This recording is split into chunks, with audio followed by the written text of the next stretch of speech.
റഷ്യയിൽ യുക്രൈൻ ഷെല്ലാക്രമണത്തിൽ കൊല്ലപ്പെട്ട തൃശൂർ കല്ലൂർ സ്വദേശി സന്ദീപിന്റെ മൃതദേഹം നാട്ടിലെത്തിച്ചു. സൈനിക ക്യാന്റീനിൽ ജോലിക്കായി പോയ സന്ദീപ് പിന്നീട് റഷ്യയിൽ നടന്ന യുക്രൈൻ ആക്രമണത്തിൽ കൊല്ലപ്പെടുകയായിരുന്നു.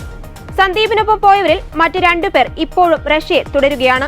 ചാലക്കുടിയിലെ ഏജൻസി വഴി കഴിഞ്ഞ ഏപ്രിൽ 2-നാണ് സന്ദീപും മറ്റു 2 പേരും റഷ്യയ്ക്ക് പോയത്.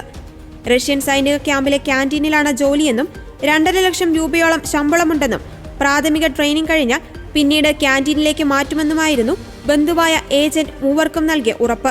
എന്നാൽ സംഭവിച്ചത് മറിച്ചായിരുന്നു. റഷ്യയിലെത്തിയ ഉടനെ ബന്ധുക്കളുമായുള്ള ബന്ധം വിടുവിച്ചു. 1.5 മാസത്തെ കഠിന ട്രെയിനിങ്ങിന് ശേഷം യുദ്ധഭൂമിയിലേക്ക് ഇറക്കിവിട്ടു. ഏതു സമയത്തും മരണം പ്രതീക്ഷിച്ചായിരുന്നു പിന്നീടുള്ള ജീവിതം. ഇതിനിടയിലാണ് യുക്രൈൻ ഷെല്ലാക്രമണത്തിൽ സന്ദീപ് കൊല്ലപ്പെട്ടത്. സന്ദീപ് ചന്ദ്രന്റെ മരണത്തിൽ തൃശൂർ റൂറൽ എസ്.പിയുടെ നിർദ്ദേശപ്രകാരം ചാലക്കുടി ഡിവൈഎസ്പി അന്വേഷണം നടത്തിയിരുന്നു.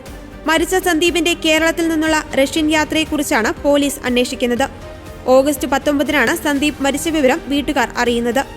സന്ദീപ് ഉൾപ്പെടെ 12 അംഗ പെട്രോളിംഗ് സംഘം കൊല്ലപ്പെട്ട വിവരം മലയാളി അസോസിയേഷൻ വഴിയാണ് കുടുംബം അറിഞ്ഞത്. സന്ദീപിനെ പോലെ 6 പേരാണ് റഷ്യയിലേക്ക് പോയിരുന്നത്. അതിൽ 3 പേർ സുരക്ഷിതരായി തിരികെ എത്തി. ഇനിയും 2 പേർ റഷ്യയിൽ നിന്ന് തിരികെ എത്തുവാനുണ്ട്.